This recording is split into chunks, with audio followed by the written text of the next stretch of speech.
सोच लीजिए 4 बार एक एक को मिलेगा। सवेरे नाश्ता, दिन का भोजन, शाम में नाश्ता, फिर रात का भोजन। तो ये सब जो काम किया जाएगा और इतना बढ़िया वो काम कर रही है, तो सब लोगों को ये सुविधा होगी। इसके लिए भी मैं बधाई देता हूं और ये बहुत अच्छी बात है। और इसके बाद सब चीज के साफ सफाई का भी इंतजाम उन्हीं के द्वारा करवाया जाएगा। देखिए, कोई भी अस्पताल बनता है उसका साफ सफाई बहुत जरूरी चीज है, तो साफ सफाई भी उन्हीं लोगों के माध्यम से करवाया जाएगा। और जितना भी है, जो भी कपड़ा दीजिएगा उनको, तो कपड़ा का धुलाई भी होना चाहिए। तो ये सब काम उन लोगों के माध्यम से किया जाएगा। ये बड़ी खुशी की बात है। और ये सब चीज जो हमने आज देखा कि जो भाई इतना अच्छा जो सब कुछ उनको बनाते हुए हमने देखा, तो हमने कह दिया आपको सब कुछ कि आप समझिए कि यहां पर जो कुछ भी बनेगा वो खादी का और सतरंगी चादर का, जो भी है वो मतलब हैंडलूम के सतरंगी चादर का, और रोगियों के लिए पोशाक, ये सब चीज बनना चाहिए। ये जनरल का नहीं बनाना है। हमने आज कह दिया कि इसको खादी का ही बनाइएगा। आज जो सतरंगी चादर हर हॉस्पिटल में लगवा रहे हैं हम लोग, हर दिन बदलते हैं और जानते हैं कि हर दिन का रंग अलग है। आज जो है सोमवार को, उसको हटा करके मंगल को दूसरा, 7 दिन अलग है। ये जो शुरू करवाया गया है, तो उसी तरह से यहाँ पर सतरंगा चादर का, सतरंगे चादरों का भी, और लोगों के लिए जो बना रहे हैं कपड़ा, वो सब खादी का होना चाहिए। ये सब इस बात का ध्यान दीजिए तो बहुत अच्छा होगा। ऐसे ही जनरल का मत लेकर के कुछ बना दीजिए बड़ बाजार से ला करके, तो इसका कितना इंपॉर्टेंस होगा। आप जानते हैं कि हम लोग खादी का विकास कितना करते हैं। आप कभी बापू को भूलिए नहीं, राष्ट्रपिता महात्मा गांधी को। इसलिए खादी का हम लोग तो जब से कॉलेज में पढ़ रहे हैं तभी से हम खादी पहनते हैं जी। जब से हम बापू का जाने तब से, और जब मेरे पिताजी ने बताया था तभी से हम खादी पहनते। तो इस सब खादी का हो और सबके लिए हो, तो बापू का हमेशा याद रखना चाहिए। तो जो कुछ भी होगा तो इसके लिए ध्यान रखिएगा कि यहाँ हम लोग जो भी देंगे लोगों को, वो खादी का रहेगा, और सबको देंगे तो सबको जरा बड़ी खुशी की बात न होगी। तो ये काम जरा सा जरूर इस बात को करिएगा। और जो कुछ भी होगी, और इसके बाद इसमें और काम तो चल ही रहा है। अब आप समझ लीजिए पोस्ट ग्रेजुएट डिग्री का और नर्सिंग की पढ़ाई की भी व्यवस्था होगी। खाली ट्रीटमेंट की बात नहीं, बल्कि पोस्ट ग्रेजुएट, ग्रेजुएशन तो और डिग्री करते रहेंगे लोग, डॉक्टर लोग, लेकिन इस चीज के कोई विशेषज्ञ होंगे। तो इसके लिए साइकेट्रिक के में जो होगा कि मानसिक चिकित्सा का जो इलाज करते हैं, तो उसके लिए उनको पोस्ट ग्रेजुएट का जरूर जो है वो यहाँ पर पढ़ाई होगी। और उसका भी सब काम इन लोगों ने करना शुरू कर दिया है। फेज 2 का वो भी तेजी से काम हो जाए, बड़ी खुशी की बात होगी। और इसमें टेली मेडिसिन की भी सुविधा, अभी जो टेली मेडिसिन का जो हम लोग काम शुरू करवाए हैं सभी अस्पतालों में और सब जगह, इन लोगों ने बड़ी संख्या में अस्पतालों में शुरू कराया। उसमें होता क्या है, उस टेली मेडिसिन के जरिए कि किसी की तबीयत खराब रहेगी, कुछ होगी, तो उसके माध्यम से वो डॉक्टर से बात होगी। अगर कोई आदमी तत्काल आकर के अस्पताल पहुंचने में उसको दिक्कत है तुरंत, और वहीं से वो इस बात को करा सकता, तो काफी कुछ करा सकती है। तो उसके लिए भी टेली मेडिसिन का भी इंतजाम यहाँ पर इसको कर दिया जाएगा। ये बड़ी खुशी की बात है और बड़ा हमको अच्छा लगा है।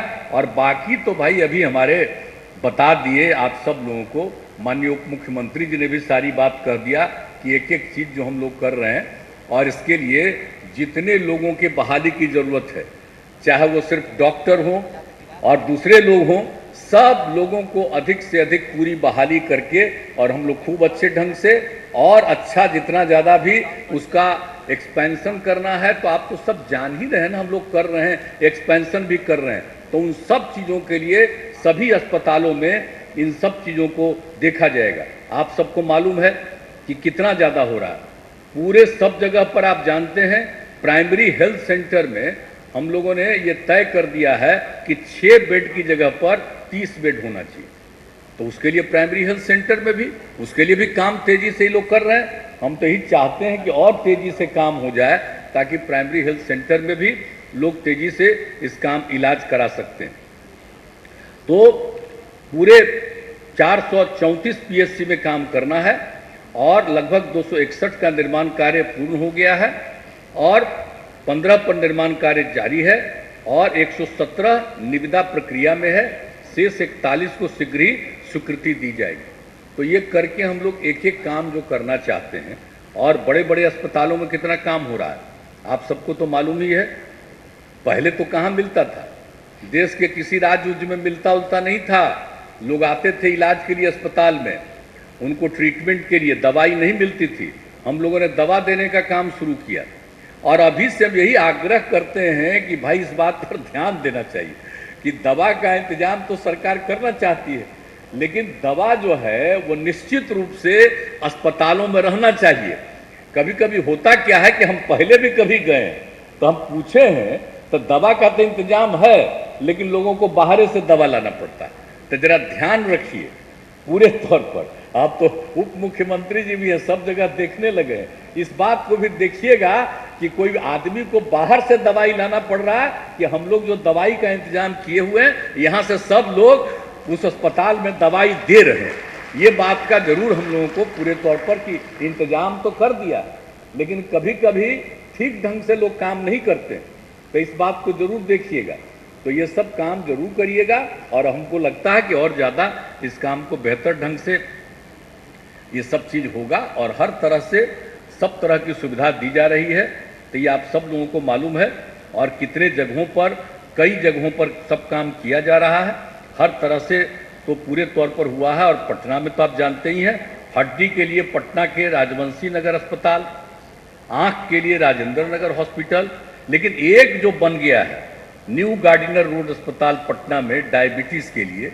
तो हम फिर आपको कहेंगे, जब मीटिंग में हमको बुलाते हैं हर बार हम आपको डायबिटीज़ वाला कह देते हैं कि भाई वो सबसे पहले हम लोग जब एमएलए थे तो उधरे में रहते थे जी, और वहाँ पर जो कितना बार गए और जब सब लोगों को इलाज में उनको मदद देने के लिए गए, यहीं पर हमारे प्रधान सचिव बैठे हुए हैं, वही ना सेक्रेटरी हुआ करते थे।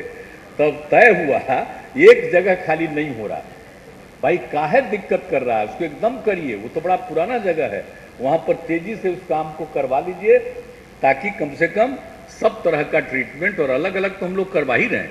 आपको मालूम है ना, पटना मेडिकल कॉलेज हॉस्पिटल को तो हम लोग बिल्कुल अंतर्राष्ट्रीय स्तर पर सबसे ज़्यादा बेड सीट का, और कितना ज़्यादा उसका होगा ये आप सबको मालूम है। तो इतना सब कुछ हम लोग तो कर ही रहे हैं और एक एक जगह पर, अन्य जगहों पर भी उसके लिए सुविधा दिया जा रहा है। तो ये सब चीज़ तो किया जाएगा और हम लोगों ने तो जो भी होता है, जितना तरह से हम लोगों ने सारा काम किया है ये सब चीज़। और बिल्कुल आप जानते हैं कि IGIMS में आई बैंक एवं आधुनिक किडनी ट्रांसप्लांट यूनिट की भी स्थापना की। मैंने हर जगह हम लोग बढ़वा रहे हैं, तो तब किसी भी तरह के इलाज के लिए लोगों को बाहर जाने की जरूरत न पड़े और सब जगह हो। और देखते हैं कितना मेडिकल कॉलेज भी बनवाया जा रहा है, हर जगह हम लोग कोशिश में है।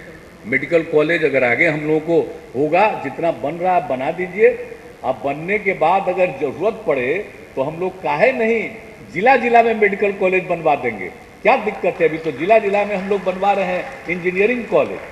तो अभी जितना बन रहा है, इसके बाद भी सोच लीजिए कि हर जिला में बनवा देंगे ताकि सब तरह से हो। तो इसके लिए भी आगे अब सोचिए, उन सब बातों को करिए, क्योंकि जो केंद्र की तरफ से होता है उसमें तो ज़्यादा पैसा नहीं ना मिलता है जी।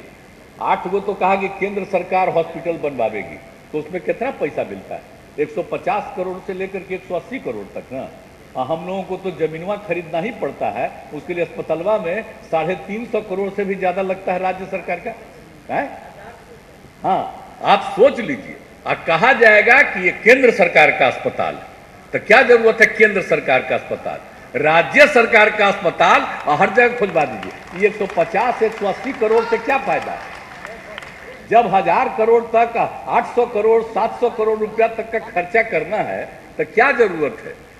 150 करोड़ और 180 करोड़ तक के लिए, तो इसलिए पूरा करिए और हर जगह के लिए कोशिश करिए, ताकि जहां कहीं भी आवश्यकता है वहां पर इस सब काम को करवा करके हम लोग ज्यादा से ज्यादा अस्पताल भी बनवाएंगे, ताकि किसी को किसी तरह के ट्रीटमेंट में, और सबसे बड़ी बात कितना है, कितने हमारे लड़के और लड़कियां शिक्षा प्राप्त करेंगी एजुकेशन की, सिर्फ एजुकेशन के नहीं, हेल्थ का शिक्षा प्राप्त करेंगी।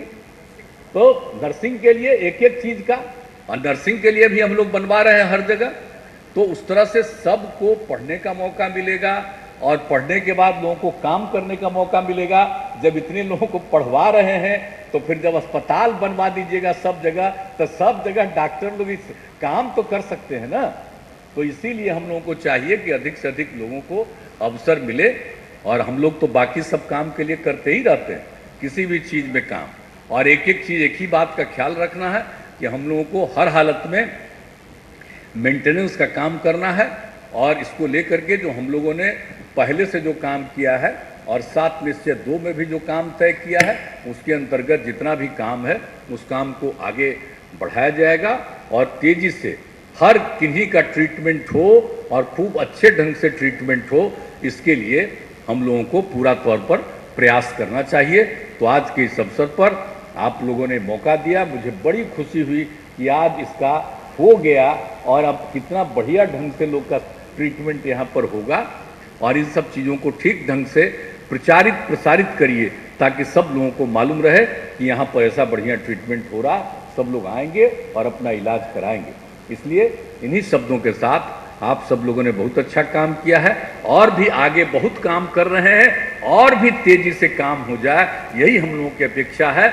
और राज्य सरकार की तरफ से इसके लिए जितना भी लगाना पड़ेगा पैसा, हम सब लोग मिलकर के इस काम में लगे रहेंगे, लेकिन ताकि लोगों का स्वास्थ्य तो सबसे जरूरी चीज है ना, सबसे जरूरी चीज है लोगों का स्वास्थ्य। इसलिए इन सब चीजों पर हम लोगों को ध्यान देना है। इन्हीं शब्दों के साथ आप लोगों को विशेष तौर पर माननीय उप मुख्यमंत्री भाई तेजस्वी प्रसाद यादव जी को और बाकी पूरे डिपार्टमेंट को मैं विशेष तौर पर आज के इस कार्यक्रम के लिए बधाई देता हूं, और आप सब लोग जहां उपस्थित हैं इसके लिए भी आप सब लोगों का मैंने अभिनंदन किया, और पुनः आपको मैं बधाई देता हूं। बहुत बहुत धन्यवाद।